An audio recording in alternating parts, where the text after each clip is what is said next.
राजस्थान की अफसरशाही में राज्य सरकार ने 62 आईएएस अधिकारियों के तबादले किए थे, जिसमें से 21 अफसरों को अतिरिक्त प्रभार भी सौंपा गया था। यह सिर्फ एक रूटीन प्रशासनिक बदलाव या फिर कवायद नहीं, बल्कि सत्ता के गलियारों में चल रही अंदरूनी खींचतान और सियासी समीकरणों की झलक दिख रही है। सबसे बड़ा झटका दोनों डिप्टी सीएम को लेकर हुआ। दिया कुमारी और प्रेमचंद बैरवा के विभागों में अफसरों को बदलना यह साफ करता है कि मंत्री अफसर ट्यूनिंग सरकार की प्राथमिकता है। दिया कुमारी के वित्त, पर्यटन सहित 4 विभागों के 3 अफसर बदले गए हैं, जबकि प्रेमचंद बैरवा के विभाग के पूर्व सीएम अशोक गहलोत के करीबी कुलदीप प्रियंका को बिठा दिया गया है। उद्योग मंत्री राज्यवर्धन सिंह राठौड़ और अफसर अजिताभ शर्मा की अनबन के चर्चे महीनों में थे। अब सरकार ने शर्मा को उद्योग से हटाकर के ऊर्जा विभाग की जिम्मेदारी सौंपी है। यह एक तरह से संदेश है कि विवादों को सुलझाना जरूरी है, पर सीनियर अफसरों को पूरी तरह से किनारे नहीं किया जा सकता। वित्त विभाग से हटाए गए अखिल अरोड़ा की जगह अब वैभव गालरिया को बिठाया गया है।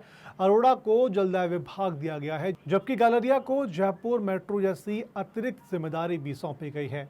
सरकार ने चेहरे बदले लेकिन ताकत बनी रही का फॉर्मूला अपनाया है। इस तबादला सूची में मुख्यमंत्री कार्यालय यानी कि सीएमओ से लेकर के विभागीय जांच तक सियासी समीकरणों और प्रशासनिक पकड़ के कई दिलचस्प चेहरे और फैसले सामने आए हैं।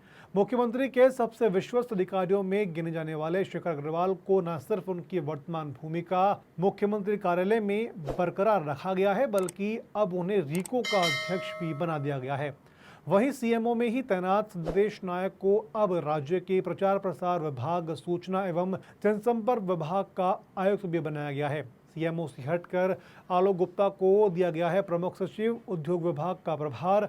राजस्थान में निवेश को बढ़ावा देने की मंशा के साथ में इसके अलावा वे रास्तिको के अध्यक्ष व प्रबंध निदेशक भी होंगे। सीएमओ में तैनात सिद्धार्थ सहा को राज्य विद्युत प्रसारण निगम का एमडी बना दिया गया है।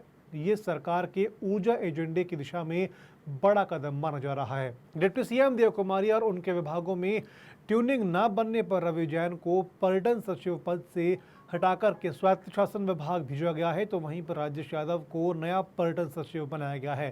राज्यवर्धन सिंह राठौड़ से टकराव की खबरों के बीच में अजिताभ शर्मा को उद्योग से हटाकर के ऊर्जा विभाग का प्रमुख सचिव बनाया गया है, तो वहीं साथ में उन्हें विद्युत वितरण निगम के चेयरमैन की अतिरिक्त जिम्मेदारी भी सौंपी गई है। भ्रष्टाचार आरोपियों को जांच की जिम्मेदारी। अब जरा सुनिए सबसे चौंकाने वाला किस्सा। हनुमानमल ढाका जो दूदू कलेक्टर रहे, 25 लाख की रिश्वत मांगने के आरोप में एसीबी की रेड झिल चुके हैं, उन्हें निदेशक विभागीय जांच बनाया गया है। वहीं पर रामावतार मीणा जो झुंझुनू कलेक्टर रहते हुए हथियार लाइसेंस घोटाले में फंसे थे, उन्हें भी विभागीय जांच निदेशक बना दिया गया है। ये वही ढाका है जिन्हें एसीबी ने आधी रात को पकड़ा था और मीणा साहब को तो मुख्य सचिव ने खुलेआम फटकार लगाई थी। मगर अब वही अफसर जांच विभाग दिखेंगे, समझ रहे हैं ना।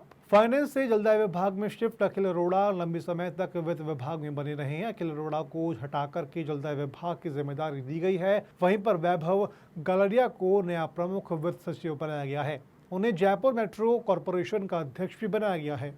सीएमओ से बाहर लेकिन अफसर बरकरार। पूर्व मुख्यमंत्री अशोक गहलोत के प्रमुख सचिव कुलदीप प्रियंका को उच्च एवं तकनीकी शिक्षा विभाग की कमान दी गई है। ये समाज कल्याण विभाग की तुलना में बराबरी की जिम्मेदारी मानी जा रही है। फील्डिंग का नुकसान है तो कुंजीलाल मीणा की डिमोशन कहा जा रहा है कि कैबिनेट मंत्री किरोड़ीलाल मीणा की नाराजगी के चलते सीनियर आईएएस कुंजीलाल मीणा को तवज्जो नहीं दी गई है। उन्हें केवल एसीएस जनजाति क्षेत्रीय विकास विभाग की जिम्मेदारी दी गई है। विधानसभा चुनाव के दौरान कुंजीलाल पर फील्डिंग का आरोप भी लगाया गया था। कलेक्टर हटे तो कुछ बदले, कुछ खुद हटना चाह रही थी। टोंक कलेक्टर सौम्या थप्पड़ कांड के बाद से हटाई गई हैं। हेरिटेज निगम आयुक्त अरुण हसीजा को खुद हटने की इच्छा के बाद राजसमंद कलेक्टर बना दिया गया है। रुक्मणी सियार जिनकी जयपुर ग्रेटर की मेयर से ठनी थी, अब पर्यटन विभाग में भेजी गई है। बड़ी नामों की गहमागहमी खत्म हुई, लेकिन प्रशासनिक पिच पर अब भी नए समीकरण हैं। 65 आईएएस अधिकारियों की इस फेरबदल सूची में जहां सरकार ने अपनी पसंद के अधिकारियों को आगे बढ़ाया, तो वहीं पर विवाद में रहे या मंत्रियों की नाराजगी झेल रहे अफसरों को संतुलित अंदाज में इधर उधर शिफ्ट किया गया है। यहाँ से 21 अफसरों को अतिरिक्त प्रभार देकर के साफ कर दिया है कि सरकार अब वर्क मोड में है।